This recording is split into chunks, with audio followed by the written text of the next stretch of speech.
Perfect.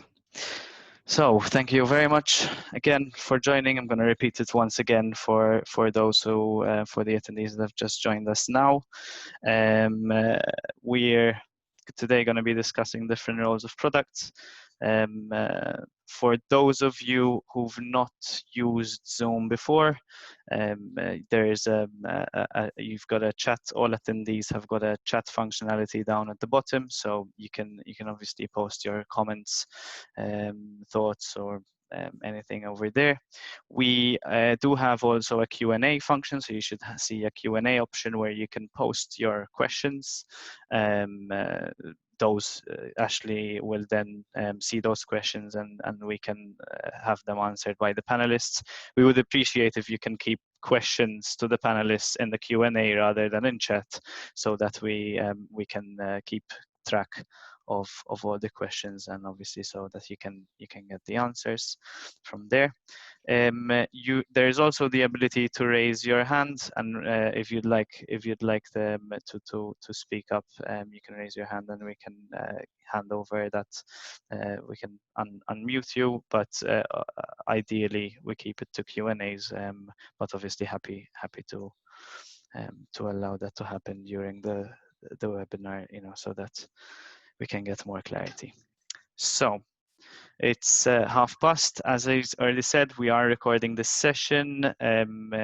All attendees should have videos off, so I don't see there should not be any faces appearing in the recording. There should not be any names as well, but if you're not comfortable with having your names visible, just in case, it would be great if you can change your name on Zoom and put it as your initials or something else. Yeah, so without further ado, I'll leave it up to Krista to introduce our second ProductTank Malta.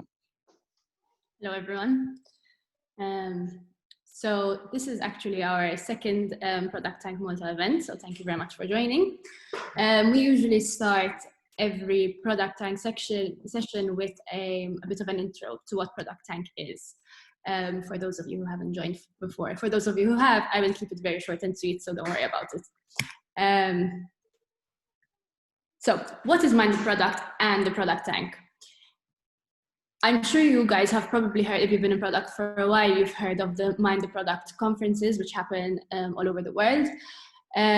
So Mind the Product actually started off as a product tank, as a meetup between a couple of people in a pub. And it turned into this, the largest, actually, the world's largest community of product people. So it is run by product people and for product people. The whole point of it is to get together with people working in different roles in product, to share experiences, share ideas, and just have a community-driven event. So last week, Mind the Product actually celebrated 10 years, its 10-year anniversary. So it's been 10 years since 25 people got together in a London pub and started their first meetup. So following that, things kicked off really quickly, and a year later, Mind the Product was officially founded. In 2012, there was actually the first Mind the Product conference, which some of you might have already attended. And we actually launched ProductTank in Malta earlier this year in January.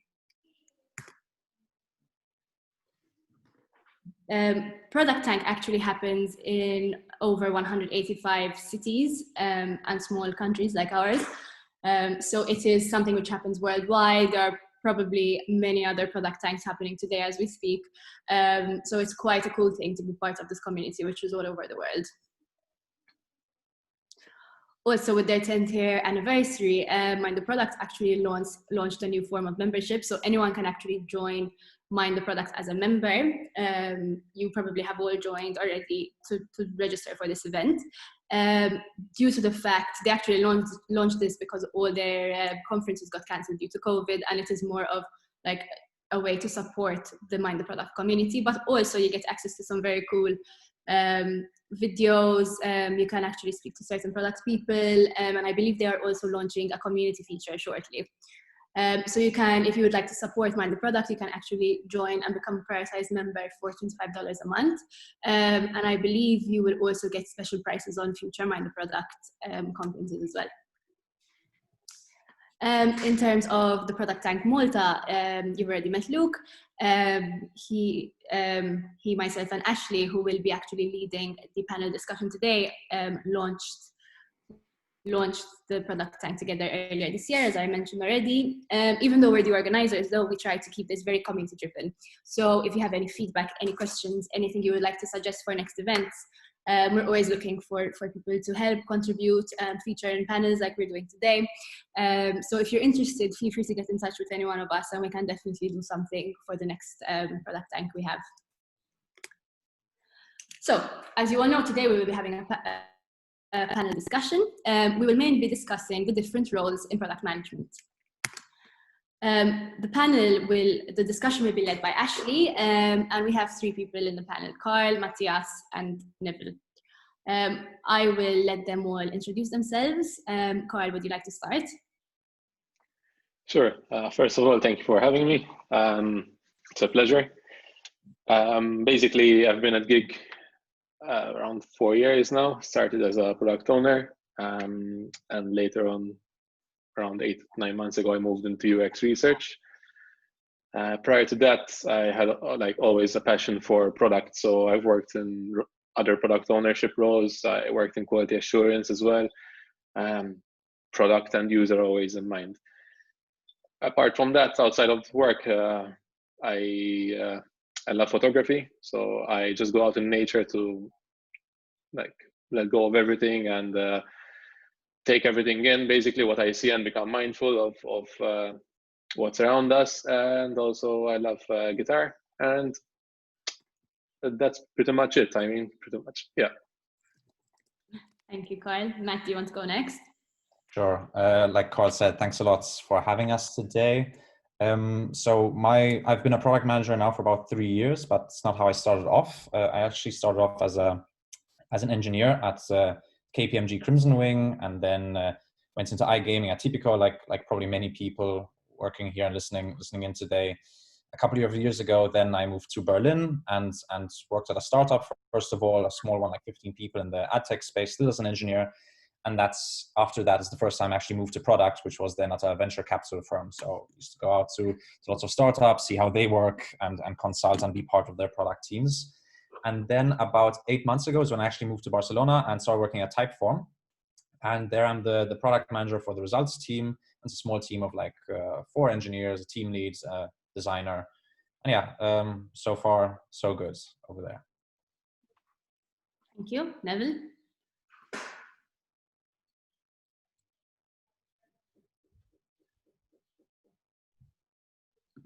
We can't Okay, yeah, I was muted. So I've been with Play and Go as product owner for nearly these last 3 years. Play and Go is a online gaming, online video slots provider. Previous to that, I work in other verticals, namely in the financial services industry and then the airline industry as well. So I've been working on IT projects on these 3 different verticals for the last decade and more. Other than that, prior to the role in product management, I was on the engineering side of things till I changed till I got into the product management side. And other than that, as hobbies, I am fan of Lego technique when I have some time, and other than that, it's family time and enjoy good dinner. Thank you. So now I will hand over to Ashley, who will be running the discussion. Thank you. So yeah, I have a list of prepared questions to kind of, I guess, grill the panel on, hopefully not too harshly. But obviously the idea today is to get a conversation going and really kind of, I guess, break apart the role of product, whether it be product owner, product manager, and we'll hopefully delve into understanding what some of the other roles maybe in product are, depending on what the panelists' experiences are within their own organizations. And then maybe we'll delve into a little bit as well, understanding the skills of different product roles, how they interact with stakeholders. So we'll try and break it apart as much as possible with the conversation today. So the first question that I'll put to the panelists, and I guess it's quite an easy question to ease you guys in, is so it's around understanding the role of product within different organizations. So it would be good if we could just do a bit of a round table on your experiences working within product within your organizations or the organizations that you worked in previously. So from your experiences, where does product management sit within the organization? Is it a centralized function? Is it decentralized? Who does it usually report to?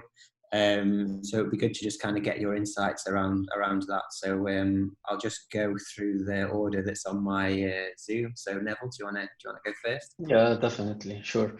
So yeah, we start a bit about product ownership and its importance. I'd say it's important for any type of product to make success in the long term.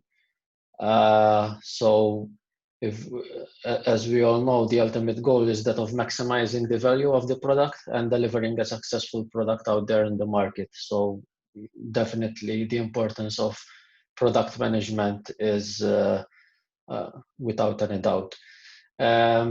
Putting this simply, basically, we product people represent the customer because effectively no one buys a product because they want to give the company money for nothing, but customers buy and use our products because the products address their needs. So we need to make sure that we satisfy their needs, being it in any type of vertical. And in our case, it's online video slots.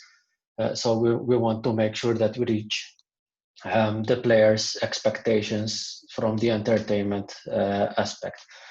If I had to say something about a product management function in our company, basically, speaking from the platform side, because as I said, we deliver online slot games, but we have the platform side on which our games basically run.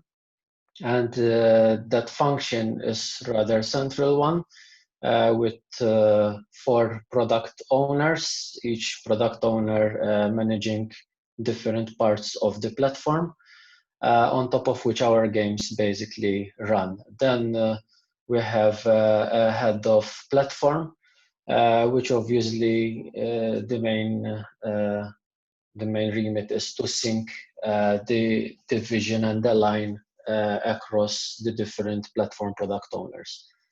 On a similar, in parallel, we have also on the games production side what we call game producers, which are similar to the product owners on the platform side, but in the game production side. But these then have their own hierarchy, so as to speak, which is rather flat as well. Okay, thank you. Matthias, you want to go next? Sure. I would agree with pretty much everything that Neville said. So product is, of course, about maximizing the value for the customer, and in a way that then maximizes the value for the business. I would say at the end of the day, you could boil down the job to figuring out what comes next. So what do we want to build next? I think it's interesting to think about what is a product, because many things could be considered a product. So even a house, in a way, could be a product.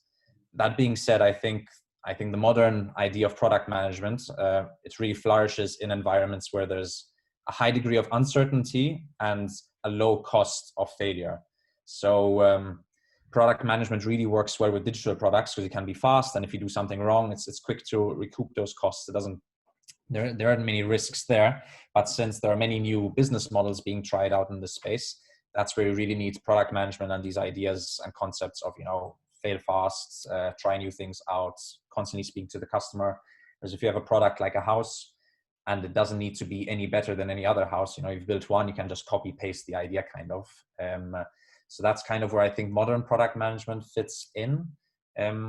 When it comes down to then Typeform, the splits of the product teams is usually according to the activities that a user performs. So in our case, we build tools that allow you to have conversations with customers. One of the main tools is building or outputs is like a form that you did, a survey, for example.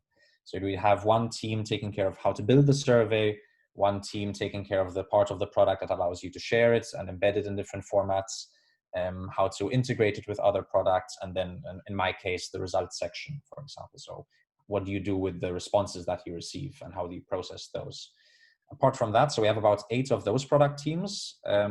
Then we have another level on top that's only recently been introduced, the group product managers. These are essentially our managers, or if it was a smaller startup, it might be a head of product who takes on this role, or a director of product. And then we have a CPO at the top. And the CPO, I believe, reports to the CEO. And that's similar to how I've seen it in other places as well. Usually you'll be missing 1 or 2 stages if it's a smaller startup. Like when I was at Opinory, we were, I think, 20 people in total when I started. So there was 1 product manager directly reporting to the CEO. But I would say Typeform structure is the most common one for companies of that size, so between 200, 300 people. Okay, thank you very much. I guess last but not least, Carl, I guess you have an interesting perspective as well, no longer being in product. So I guess you have you can talk a little bit about being an external stakeholder to a product team as well, I guess. Sure. First of all, definitely I agree with Neville and the Matthias. Typically that's what product ultimately is there for. I would say that product is never complete. That's why it's good to have a good product team to keep iterating and building on this. Unlike a project where you have a start and finish date, this is an ever evolving living organism, if you may call it that way, which is always kind of attacked by external factors, so be it users' needs or even climate or political events. It could be anything ultimately. So that's why it's good to have a product structure and a product team capable of adapting this product.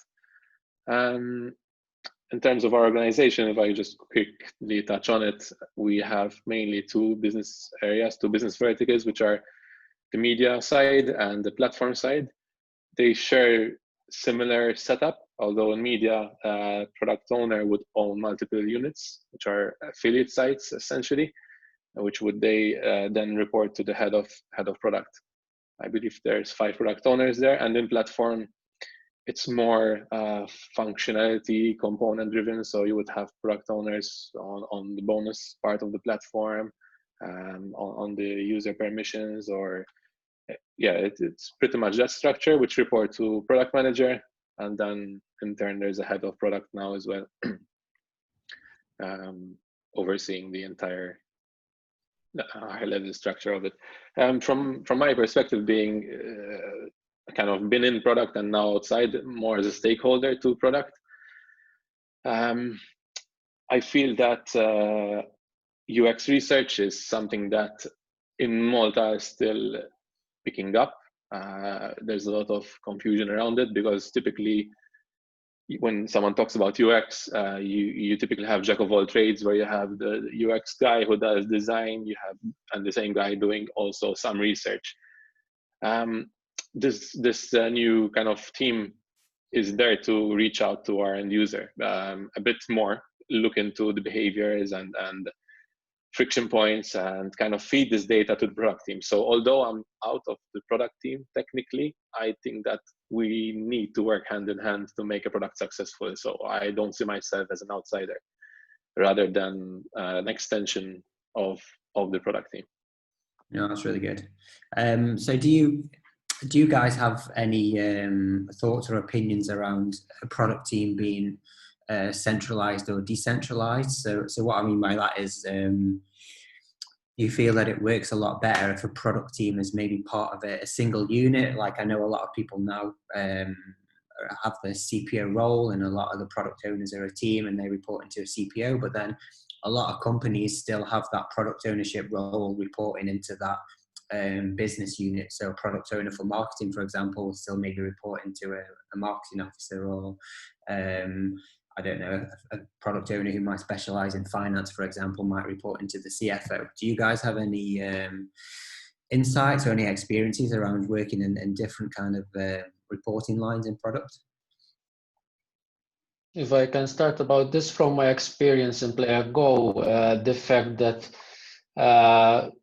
we can consider, so the structure is similar to what Matthias said for Typeform. So if we say that that's a centralized approach to product, rather than, as you mentioned, where finance will have their product reporting to the CFO, I feel that our structure works because you will have visibility and transparency across all boards. So even though we develop online slot games, however, as one can understand, there are different areas in making all this, realizing all this.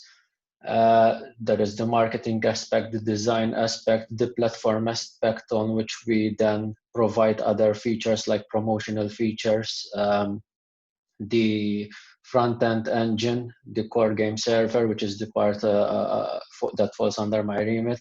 So having a streamlined and a 360-degree view of everything, I feel it's important to avoid ending up in silos. Previously, I used to work in different companies, as I said, and although there were various initiatives, digital transformation initiatives, so on and so forth, however, breaking these silos sometimes will bite you back. It will be very difficult, and the end user will end up suffering, in my opinion. Okay, that makes sense. Carl, Matthias, any additional comments on that? Maybe to add on. So I have experienced it as well. I have worked at places where product wasn't its own thing. And by product, I don't just mean product management. Usually it's like product management, design, research all together. And we reported, for example, into marketing and or into tech as well. And I don't really think these things make sense, or they don't work so well, because the goals are often a bit different. I think it's important to have products separate, because you're kind of the representative of the user. Your goal is to make the best thing for the user, which of course should be the same for everyone in the company. But the reality is that as well, when you're talking about metrics and setting goals, it's a bit tough to do in product management sometimes, because if you have some lagging metrics, it's even retention, and you want to measure it, and it takes 3 months to measure. In the marketing department, they might have much more actionable metrics and much more short-term stuff. So you're often balancing the short-term view with the long-term view if you're like under marketing. Then if you're under technology, what used to happen, of course, in engineering, ideally they want to build it the best way possible and build the perfect solution. And this then might take too long in some cases, or it's just not necessary. So I have found that in those cases, having them separate and, having this back and forth and having to negotiate on stuff does help. But I also agree with Neville that there needs to be a way to break silos. A best practice is OKRs, for example, although I've rarely seen OKRs implemented in a good way. In theory, they should work. So it has its pros and cons, of course, but at least from my experiences, I'd rather have product as its own thing, like with its own leader, and of course maybe that reporting to the CEO, and then solving the silo problem in a different way of having more alignment across the company, rather than being told what to do. I think that's a really good point. I think it's probably something we all struggle with is misaligned objectives and goals within companies. And I agree. I think it's important that we obviously have our own goals around product, but it is important to keep tightly aligned with the business objectives and the business goals as well. Carl, anything else to add, or happy to move on to the next question? I'm happy to move on. It's pretty much the same thoughts here. Okay. So now I'll just kind of dip into a little bit now of the actual role of product owner and product manager. So product managers or product owners are often referred to people who often have to wear multiple hats. And I think this really obviously depends on the company that you're in, and I guess also the life cycle of the company as well, depending if you're a startup or enterprise. So it'd be good to just kind of get some insights again from you guys and understand that maybe the different kinds of hats that you feel you need to wear in your organization. So like sometimes you need to put on a sales hat or a finance hat or a commercial hat, maybe a bit of a marketing hat. And is this just due to how your organizations are structured, or is it because that you feel these are maybe the actual responsibilities that a product owner or product manager should take? Carl, do you want to start that one? Sure. Over time, I found that being a generalist in the product role kind of helps you succeed a bit more. Understanding business marketing needs when we're talking about lifetime values of players or first-time depositors. This is all, marketing kind of, this is their metrics, this is what they need to move, and it's useless being in a meeting with them and you're not getting kind of an understanding of what they're talking about. Whilst on the other hand, there's a tech side of it. It's critical, even though you don't need to be an engineer prior to becoming a product owner or product manager. It's important that you understand how a typical dev cycle works, typically how long things roughly take, what is refactoring, what's technical depth. The more you know, the better you can kind of align, and it's like putting together a puzzle. And the more you learn about the different business units, I think the more effective you can be in your role ultimately. Okay. Neville, you want to add any comments? Yes. So to add on what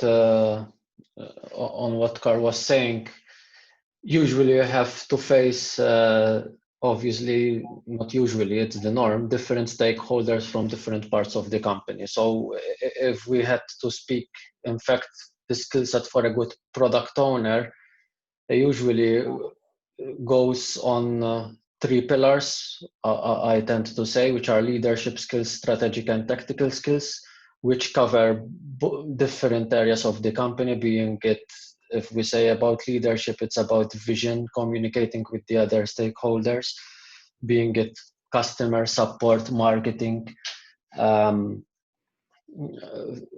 anyone within the company, depending on the structure. So yeah, you need to wear different hats as part of your role. Obviously, also you have to adapt to the audience. For example, when you are working on a project or on a feature, you would need to gather feedback from different stakeholders, and at times while you are with engineering, you want to make sure that you are on the same lines when discussing solutions, although as a product owner you won't you are not going to dictate how it is being done, but your voice is important as well there. But then when it comes to dealing with, for example, sales or customer support, even the way how you explain things should be different, because the audience is different. So you have to juggle between these different qualities and skills as part of your life of a product owner. And Matthias, like I guess now you've working in a different industry that's not gaming anymore. Like, have you found that maybe the type of hats that you wear are different than when you were in gaming, or is it quite similar? It depends. It depends. For example, in the aviation industry, it's the spectrum is quite broad there. So you have the commercial aspect of things, the operational aspect of things. So again, you have to wear different hats. But then, for example, in the financial services industry, things are a bit more, I tend to say, conservative. So it's more, there is more of a structure in a conservative way of people reporting to people. So the stakeholders you have to deal with would be much less than, for example, in the gaming industry. Okay. The gaming industry is fast-paced. It's a rather quick environment, so things change as you speak. You have to change decisions or approaches or plans, so you have to act fast. So they are different. Okay. Well, have you found a similar thing, Matthias, changing industry or? Well, I mean, I've worked at quite a few companies now, and each one was a different industry. So I can't say whether the differences were necessarily the industry or more the type of company or the stage of the company and the type of products you're selling. For example, I worked in e-commerce, and e-commerce, you know, you have a product and you need to sell it, and then you're more in the website is just the channel kind of. So there you're more playing an optimization game and not necessarily reinventing the wheel. Whereas at other startups where I was at, you're really trying to figure out, is this a product that people want? So you have to know different things and look at different areas. And of course, at a smaller company, they don't have all the roles. So they don't have all the resources. So you might not have a designer and you need to design yourself. You might not have a data analyst, or even your engineers are swamped. So you go into GitHub and change the translations yourself. So it's more on that. I think I agree with Carl that you need to be a generalist. I think in an ideal world, you do have all the roles filled. So it's not your job to really do anything. You just need to make sure the job is getting done.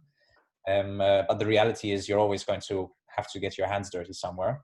But ideally, you should be spending most of your time understanding the customer, understanding the business, so you can build up a strategy and a vision. But if you're doing this other stuff, it might help the team in the short term. But of course, the more you're doing the design work and you're not the best person to do design, it's lacking from the product management work then. Okay. So I think the next topic, the next question is quite an interesting one, especially because we have, so I want to talk a little bit about the different roles in product, and it's quite a good discussion point because I can see from the slide that we have in front of us, we have 3 people with different titles. So what are kind of your experiences with the different kind of roles in products? Because I guess if you're in a startup, you're a product owner, and maybe you kind of deal with a little bit of everything. But then I guess if you enter a company that's maybe a little bit more enterprise level, then you might start to see more roles like business analyst or a product coordinator, and then I guess you'll see lots of different levels of hierarchy as well, with a head of products, director of product, CPO. So what are your kind of experiences with the different roles in product? And I guess we can open up the age-old debate of product manager versus product owner, because I see someone raised that question in the chat as well.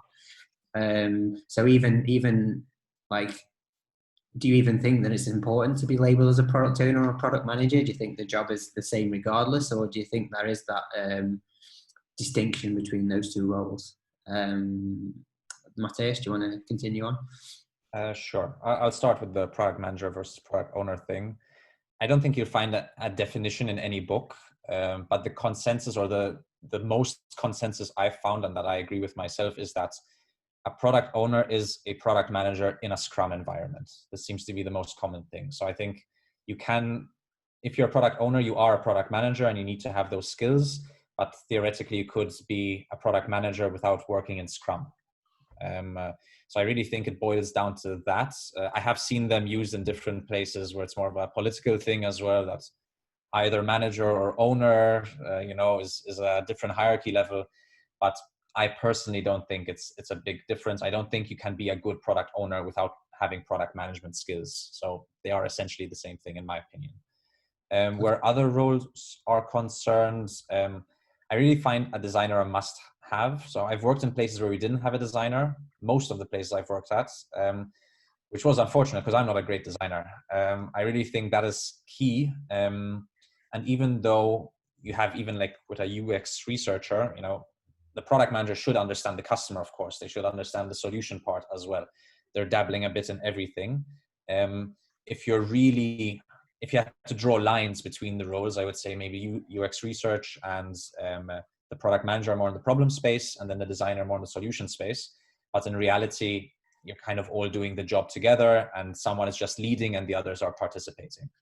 I think it's an opportunity to collaborate and not a competition at the end of the day.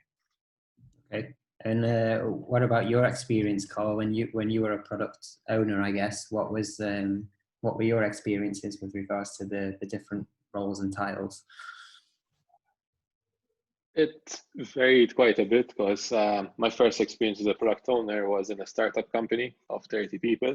It was in fintech, and I was a product owner, but I ended up doing absolutely everything, from taking out the team to go out for lunches, the tech team, and also then debating with the CEO on what the strategy should be looking like, even though I was overwhelmed perhaps as well with the amount of day-to-day I had. It was a confusion for me personally.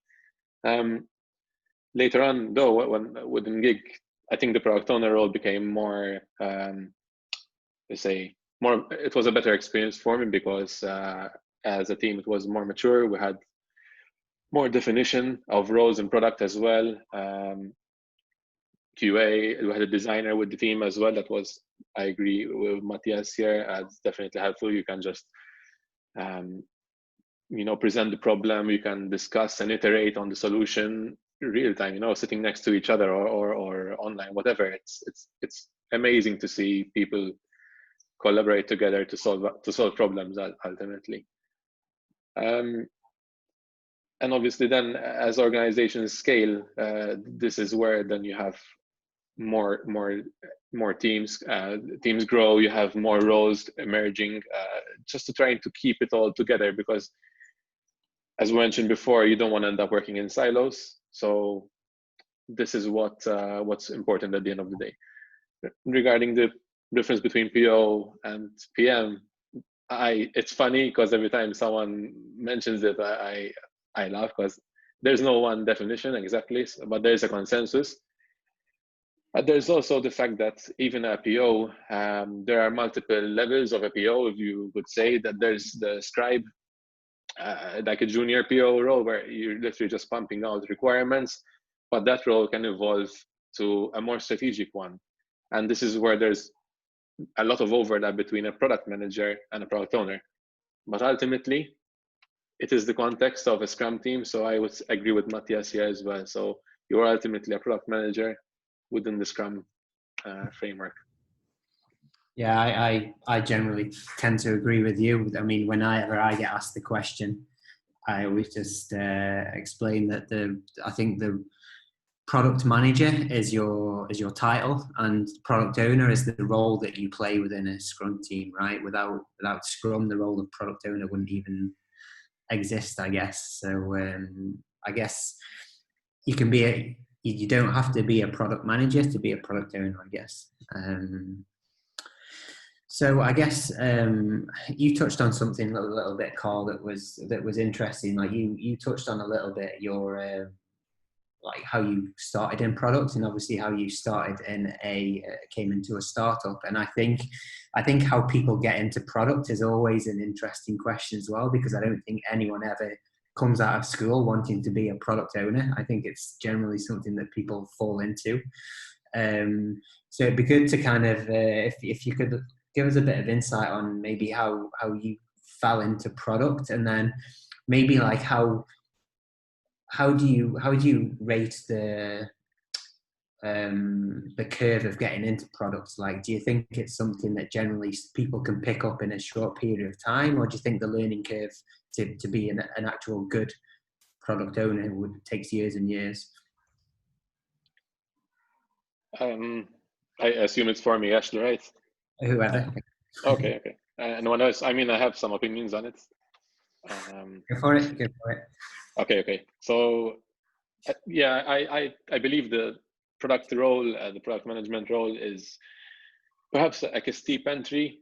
You won't come out of whatever you graduate and straight into product management role most of the time, though you could do, for example, I was thinking either like voluntary work or do some exciting side projects, or even try to, within the organization you're working for, try and shadow product managers, just to, even 10% of your time, just to learn and observe what they're doing. This is what happened to me ultimately. I was essentially in the startup as a software tester. I was spending a lot of time with the product manager at the time, and one day kind of he just asked me, hey, do you want to kind of step into the role and take ownership of the product? I need to move on to something else.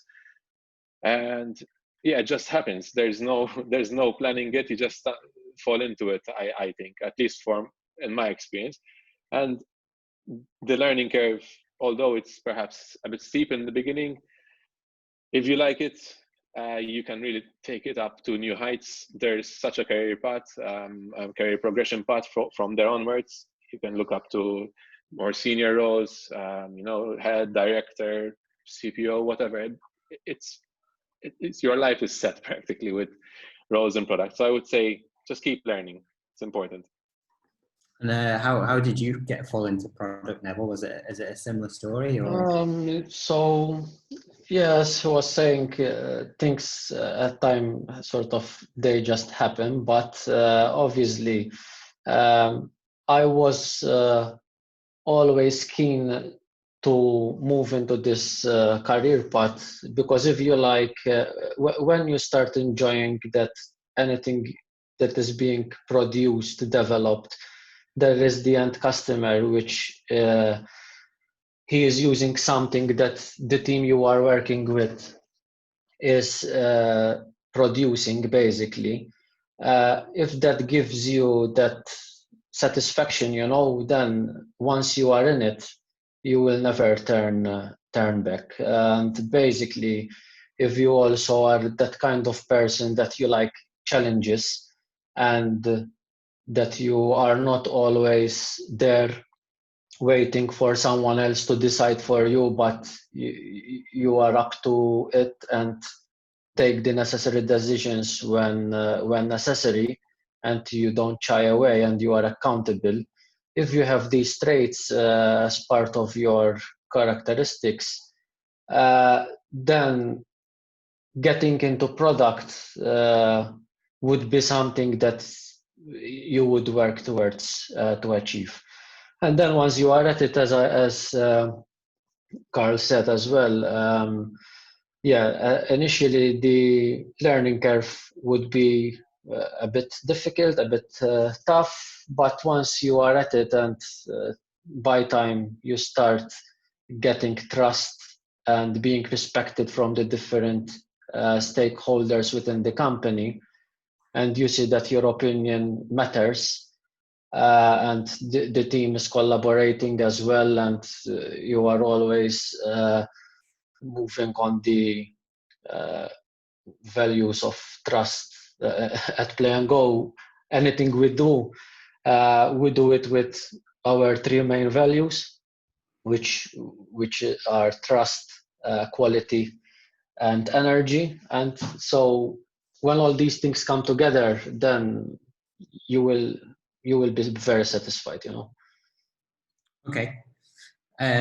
So in the spirit of this being obviously a community event, and rather than me hogging all the questions on my Google Sheet, I can see there's quite a few questions coming in the Q&A now, so we'll start to go through some of these, and even Luke and Krista as well, if you feel free to chip in if you have some nuggets of information as well. So I'm going to tee this first one up for Matthias, I guess, but then everyone else feels free to jump in. So the first one is from Eugene. So when aiming to maximize value for customers, how do you generally go about prioritizing tasks that are urgent, for example, bugs or quirks, and important, for example, differentiation features or USPs? The latter sometimes can take weeks or months to manifest itself, which upper management may not appreciate as much. I think that's a really good and difficult question. it's probably the hardest thing about product management. What I've personally found helps is to have company values, like Neville mentions, and these need to be really lived by everyone at the company. For example, one of our values at Typeform is that every interaction counts. So that means if a bug comes in, for example, whether it's if it's a bad bug, if it's affecting one person or 100 people, shouldn't matter according to that value, because every single one counts. So I think values can really help over there, but then you still need to compromise in some cases. I'm a big fan of these goal setting frameworks and just having this alignment. For example, we say our goal this month is to increase, I don't know, the activation rate of this form by 10%. Then you do everything you can to work on that. But of course, you have different things. As the question points out, some things pop up and are just urgent. I think something that often gets forgotten in prioritization is the cost of delay. So what happens if we don't fix this soon? And it's usually bigger with bugs or technical debt, for example, instead of introducing a new feature.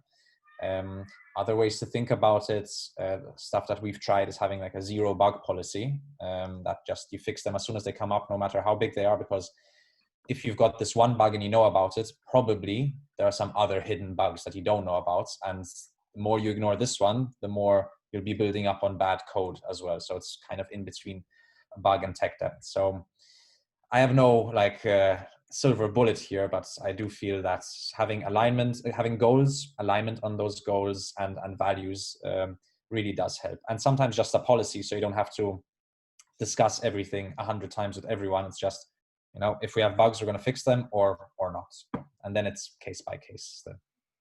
That's really good insight. I agree with a lot of what you said there. I guess maybe Carl, you have maybe a perspective from the UX side of things as well. I guess you get to see a lot of the friction points and that kind of stuff from the customer perspective. So do you have any insights from both sides of the table, I guess? Yeah, I fully agree. Again, with Matthias, really good insights here. But from a UX point of view, when we uncover friction points, it kind of helps that you would be good with the analytics part as well. When you're quantifying something, how much damage it's doing to the company, it usually gets prioritized quite quickly, because not every problem kind of can be fixed. Of course, we have to live with certain tech debt, certain bugs. It depends obviously on the team size. That's, you don't have unlimited resources, don't forget. So I do understand when you're planning sprints that something can't just go in there. But from a UX point of view, like if we manage to uncover a friction point, it definitely helps to quantify it. Attach kind of, we know what our player values are per market. You can multiply it, done simple mathematics, and you can come to a cost. And if you drive this up to product management or upper management, whoever needs to see it, when you talk kind of thousands or millions of euros, then it definitely helps prioritize things. At least that's from my point of view, being a stakeholder here, not being product manager, of course. Okay, thank you. Hope that answered your question, Eugene. We have the next question from Kurt Karabot now. In comparison with the typical structure that we were discussing previously around CPO, product manager, product owner hierarchy, how do you see things changing with some companies deciding to move into a more combined structure? So you have the CPTO, so Chief Product Technical Officer role. So do you guys have any insights or thoughts around that kind of new structure that we're seeing that's quite common in a lot of tech companies now?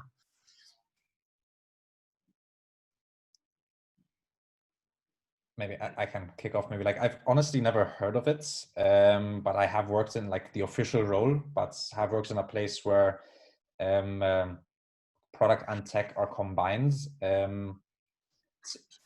It's probably not a bad idea. This, at the end of the day, as long as there's the agreement that you want to do the best thing for the customer, and that has the priority over building the best solution necessarily, that can be a good thing. But I can also imagine there being some conflict there. Maybe that is better to have them as having two separate leadership roles there, and having the combating roles and really compromising on stuff, because this competition kind of then often does lead to better solutions, and then the CEO would be the decider. So it's going to be interesting, I guess. Those are just some things that pop to mind. I agree. I mean, I can see some of the positives, especially like, I guess, around alignment. So if both product and tech are reporting into the same person, then I guess it's going to be a lot easier to align those two teams and those two verticals.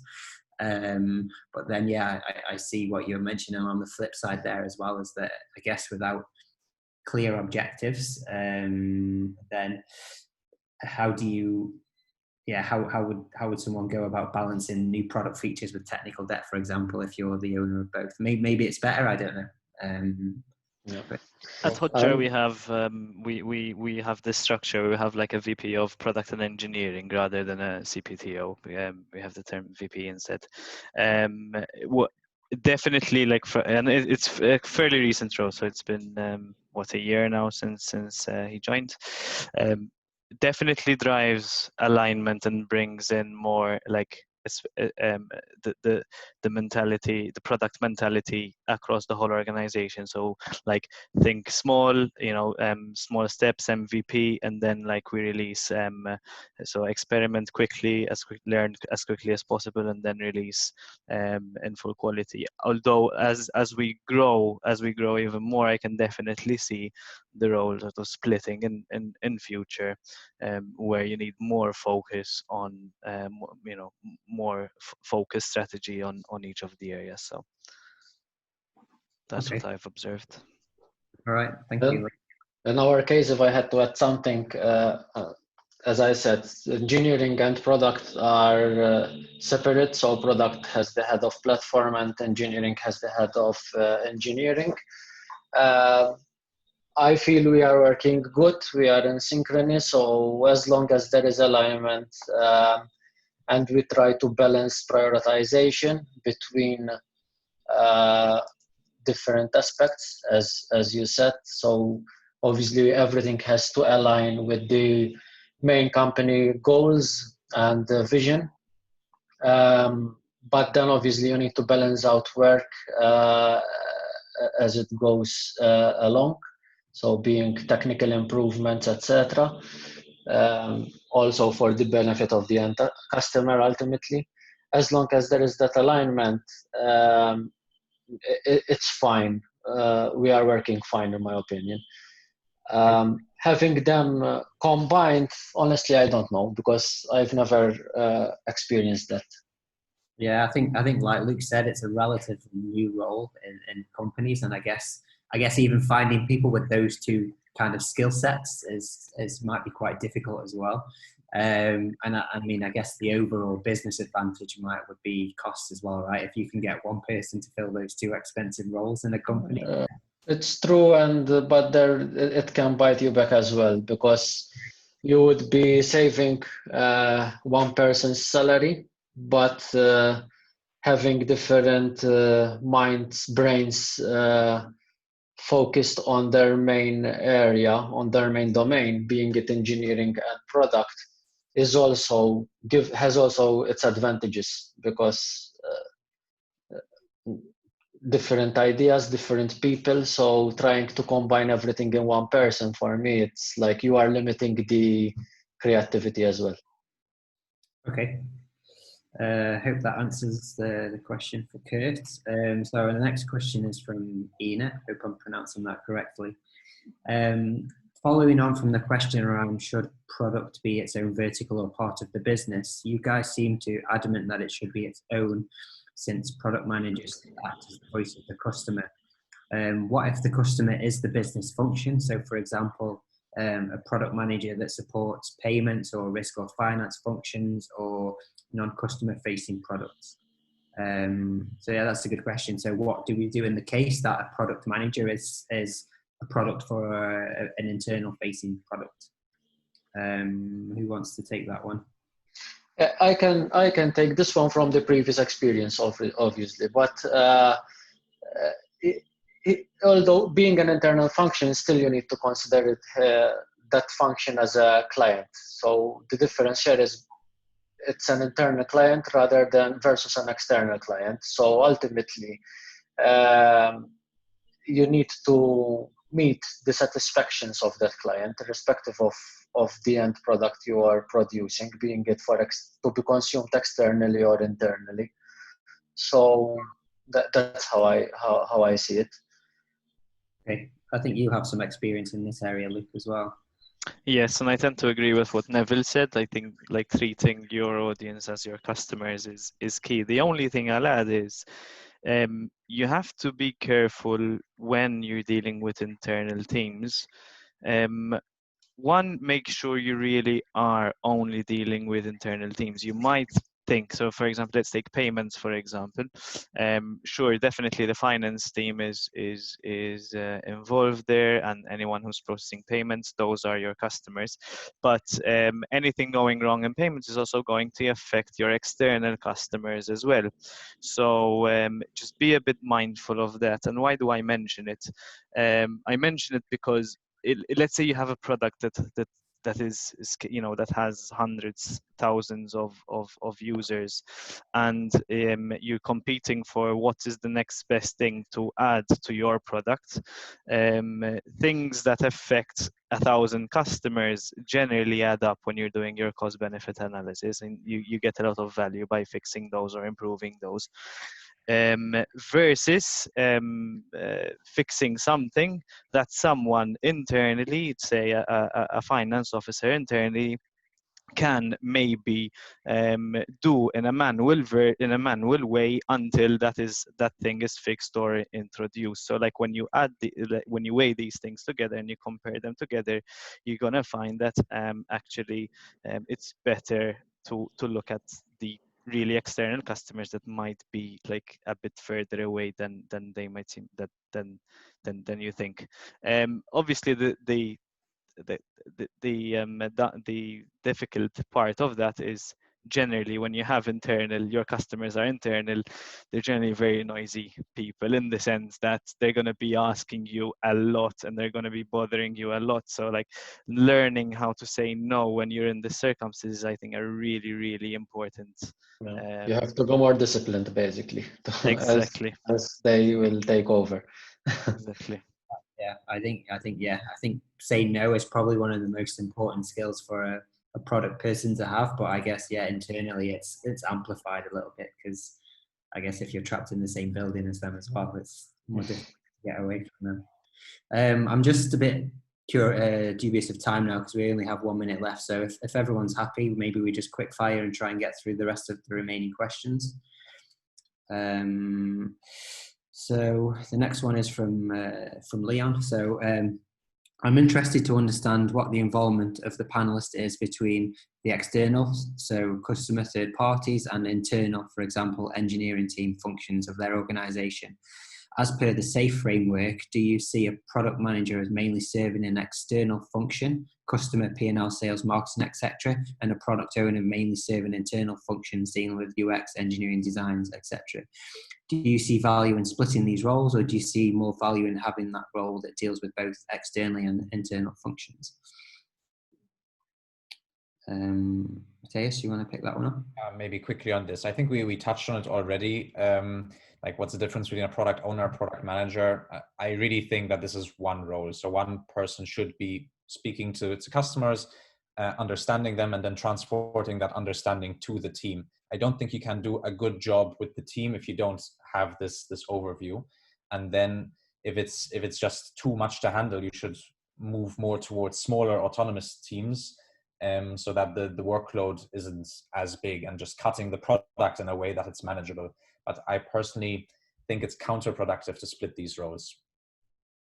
Yeah, I tend to agree. And I mean, I guess maybe there's arguments to depend on maybe the size of the company and the size of the role. So if, I guess, you're finding yourself dealing with too many third parties, and I guess if it becomes more of a more admin and maintenance part of your role, then maybe that's where you would maybe look to adjust the role a little bit. But I agree with you. I think even if you split those roles, there's a bit of loss of knowledge as well, and you have that handover process as well between the two roles as well, which I think breaks down communication a little bit. So the next one I'm going to angle to Carl, just because I saw UX in it. So hopefully it's aimed at you. What do you believe are the most useful skills that a product specialist must have? Do skills involved working with UX data? What tools do you use on a day-to-day basis? It depends on the product, I would say. Though I found myself that knowing data, understanding data even on a high level really helped me kind of prioritize things, and data speaks for itself most of the time. Knowing UX, definitely it's good as a product specialist, because you're not always given, just out of experience, it's a rare find to find decent front-end developers who are really passionate about UX, and not to any fault of their own. It's typically because there's not much time, or they're used to more back-end technology, at least from the things I experienced. So having a UX eye in there, especially if you're building solutions for customers directly, it's important. You need to have this knowledge and work with specialists in these areas as well, ideally. There's a bit of a follow-on question here as well. So we mentioned PM, UX, and designer all working together to understand user problems and brainstorming solutions. In your guys' experience, at which stage do you think it's best to bring engineers into the process? I can add something quickly to it as well. In theory, ideally, as soon as possible. Try not delay. You really don't want to kind of surprise engineers with new solutions at the very end of it. And also never assume that an engineer is not really interested in understanding the problem. Sometimes, or most times, I've experienced that giving them the entire picture from the start, you'd be amazed the kind of the input they're able to provide, obviously, as well here. They might come up with much cleverer ways to solve problems. Depends on the problem, of course, but I would say as soon as possible. Okay. So I'm just going to take one more question now, and I think what we can do is we can just take a note of the remaining questions, and then maybe we can get the panelists to just give us kind of a written summary, I guess, and then we can send that out via email to everyone who attended. But yeah, we really appreciate the questions and the engagement from everyone here. It's nice to see people contributing, and yeah, thank you very much. So the last question that I'm just going to put out there is from Matthew. So given that a product manager's main responsibility is to represent the customer, how often do you interact with the customers, and what methods, techniques do you use to get customer feedback? Yeah, well, I could give some comments here. I think it depends on different, like the tools you have available, but probably you have some analytics tools embedded into your products, Hotjar being one of them, Google Analytics, Full Story, that kind of stuff. So it's really to get the data view on that. So you've also got surveys, for example, that could be that you send out or have them built into the product to get more of an explanation, because the data might show you where a problem is, but not why it's a problem.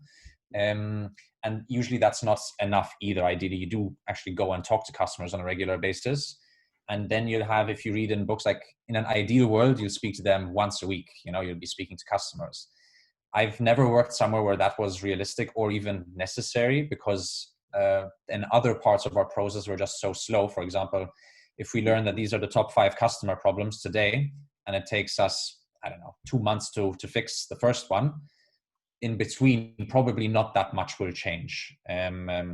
So we are averaging at Typeform, like it depends on the team. The ones working on more fast-paced areas, like moving growth metrics, they speak to their customers more regularly. The rest of us working on the core product, once, twice a quarter, we'll have like a batch of interviews, and then every now and then, if we see an interesting piece of feedback, we'll call that person up directly. Okay.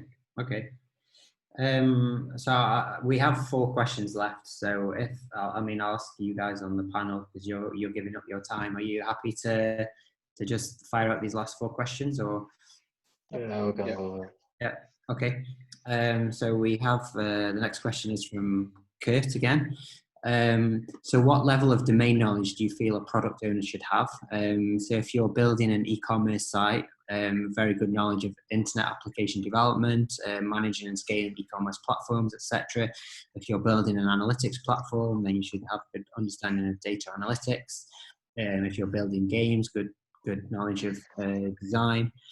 Or should he just be focused on leadership, project management, setting a vision? So this is a good question. It's actually one that I had in yeah. On this, I can start with what I think. So basically, as we saw from this discussion, industry knowledge, let's say industry knowledge, or in this case, like this follower, this comment left here, it's left. Industry knowledge is only one aspect of the whole thing, as I see it. So the other skills, like good product management skills, are definitely important in order to earn respect and trust from your colleagues. But then it always depends, as I see it, on the person as well, because if you are ready to adjust and learn new things, initially you may find it tough entering as a product owner of an e-commerce site or a technical part of the product, for example. But then if you have the will to learn, apart from the normal skills, leadership skills and the other skills he mentioned, by time things start falling into place, and basically you will get up to it. But also what I think is that if you are going to be a product owner of a relatively technical part of the product, like something at the very core, I also feel that you should have some degree, some level of engineering background understanding, because I feel that, as I referred also earlier during the discussion, while you are discussing with engineering, I feel you have to be in a position also to challenge what they are saying, and not necessarily always agree. Reason being is finally to come up with the best solution possible. That's what I think. Okay. Carl, Matthias, I guess with changing industries or even roles, what are your experiences about moving into maybe a new industry and not having the complete knowledge of that new industry? I mean, I think the more knowledge you have, the more it helps, I think. You know, if you already know an industry, already skipping the whole first few months where you're just trying to get this understanding. And especially, as Neville mentioned, if it's a technical product, it's going to be tougher for you if you don't have that background. I don't think it's impossible. I would argue that a true, let's say, at least a senior product manager, and not by the market definition, but really the skills they should possess, should be able to understand and find solutions to any problem, given a team of good people as well. Okay. I once got given quite a good nugget of information from a mentor that I had, and he said, so you have three things: you have your company, you have your title, and you have your industry. Like, only ever try and change one of those at a time, because the more of those variables you try to change, the more difficult it comes to be. So change your company and your industry, then that's obviously a lot more difficult than just changing your title. Or if you're going to change industry, at least try and keep your title so you can transfer some of that knowledge in it, and it makes it easier. So I always thought that was a good rule to live by. It's important to be ambitious, but not too ambitious. You have to be realistic as well. The next question is an interesting one as well. So what are your opinions around the product owner certification as a requirement to work in a Scrum environment? I can take this one. Okay.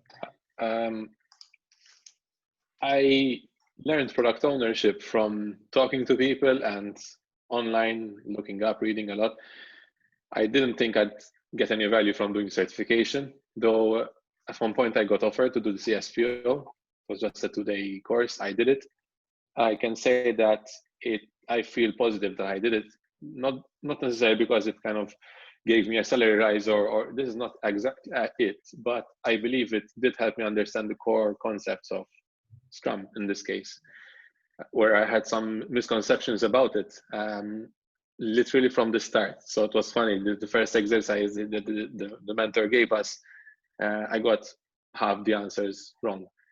So that's where it shook me. I'm like, okay, internet might give a lot of interpretation of Scrum, for example, and you would end up more confused sometimes. It's always good to go to the roots, look at what the Scrum methodology, or sorry, the Scrum framework exactly is, and then interpret it in your own way, I would say, rather than reverse engineering it. It would always help to get a certification, and from that aspect, I would believe. I agree, and I tend to see that it, especially with like the Scrum Alliance, because that really, I find that really depends on the instructor that you have as well. I think that's a really big variable into what you get out of those courses, because it's less of a set criteria. So the trainers there are a lot more free to give their spin on it. So I think there's positives and negatives depending on who you are, who you're there with. I think one of the negatives, especially on the product owner one, is there's no exam at the end of it. So in reality, as me as a hiring manager, in reality, all it's telling me is that you've spent 2 days sitting in a room with other people. Scrum. So I see it as a nice to have when I'm looking at CVs, but it's not a deal breaker for me. If they don't have it on the CV, then it's not. I wouldn't turn someone away for not having it, to be honest. And there's a lot of different product management certifications out there now. So I guess my advice would be to just first find out what you want to get out of it. Like, what are you trying to get out of the course that you're looking for, and then try and match the course to your needs, rather than just picking the cheapest one or the one that has the nicest name. Okay, second to last question. How do you balance efforts which won't be perceived by the customer straight away, but will impact the product quality and stability in the long run? For example, technical stack updates, code refactoring, etc. So yeah, how do you guys balance technical debt with new functionalities? Sure, I can take this. I think it comes down a lot to the cost of delay, and as well, like, how much interest are you paying on this debt? Because I think you need technical debt, because if you don't have any, it probably means you're moving too slowly. You're not building things fast enough, not taking big enough risks. Ideally, you are introducing debts and make sure that you keep track of it, and then solve for it if it becomes a problem. But then oftentimes as tickets come up from the engineers or whatever, like, oh, we need to change this label that's used internally, and then it's like, why? Because it looks nicer, but it doesn't cost us anything, so we don't need to fix this. As opposed to, we built this thing quick and dirty, and now we're building on top of it. And the more we build on top of it, the harder it's going to be to fix in the future. Then it's something you should fix sooner. And similar to the bugs, I don't think there's a 100% answer. Something we've tried is like every sprint 20% is spent on tech debts, or the Boy Scout rule: every time you touch, introduce a new feature, you clean up behind yourself. It's really case by case, but I think the only really principle that we stick to is only fix debts that you're actually paying interest on. Okay, thanks for that. So last question. If the development team says no for pre-established deadline, how do you deal with the customer expectations? Usually on deadlines it depends, because in agile environments, I'm not saying you won't set up deadlines too much ahead of the game. There are cases where you have to work with deadlines, but in the ideal circumstances, you are always working, committing towards a set of tasks, which then you are going to deliver something of business value to the end customer. But yes, at times you need to work against a deadline, or because, for example, there is some compliance requirement, which by this date you should have this support in your product. So it's important. Planning is a very important aspect of it, and also to keep the team, to make sure that the team will keep focused till that is delivered. So you remove any distractions to make sure that the team delivers by the date. And then you have to manage the stakeholders, so the expectations of the C-level and the other stakeholders involved. So I always prefer to keep everyone, for the sake of transparency and visibility, I always prefer to keep everyone updated frequently with what is happening. So if something goes wrong or not as expected, we raise the flag immediately. So altogether, we change and replan accordingly. Yeah. And that's the best thing I found. I think I really agree with what Neville said, and I'll also take just a minor point from what Carl said earlier on using data. I think it's important that when you're speaking to customers as well, and as Neville said, and like communicating the state of things, I find it really useful to ask the 5 whys, asking why 5 times, just to make sure, because obviously people, whenever your stakeholders are going to see a change, the first thing that they're going to ask is why. So if you present a really compelling answer, an answer that really makes sense, then they're going to trust you with that. So using data to answer those questions is really important, I think. I agree with you. And if someone is having that problem, if the development team say no, then you really need to just find the root cause of that problem, right? You need to understand, like, why are they saying no? Is it lack of alignment? Is it not understanding the goals? Is it because as a product team you're just not communicating deadlines very well or early enough? I guess I mean, my advice from that situation would be to just try, I guess the first point of call would be to understand, why is your development team saying no? Is it, and then try to fix the process as well, because I find with a lot of these things as well, there's a quick remedy with just applying, like Matthias mentioned it early on, about just applying a policy, so you don't need to keep repeating yourself over and over again. So maybe it could be down to that as well. Okay, so that's all the questions. So thank you everyone who submitted questions. I appreciate the engagement, and from me, thank you for the panelists for engaging and spending your time with us tonight. I know probably you've already spent your whole day in Zoom, so thank you for the extra hour and a half that you've spent on Zoom with us. Do you want to close off, Krista? Thank you, guys. That was a really good discussion. So we'd like to thank, obviously, Hotjar for providing us with the Zoom session today. We really hope you enjoyed this session. We are available on most social channels, so we're on Facebook, Instagram, and LinkedIn. Most of you, I believe, are also signed up to ProductTank Malta via the official site. But follow us on social if you're not already, and feel free to give us feedback, either now in the chat or even privately afterwards, and spread the word. Thank you, guys. Thanks, everyone. Thank you very much, everyone. Pleasure.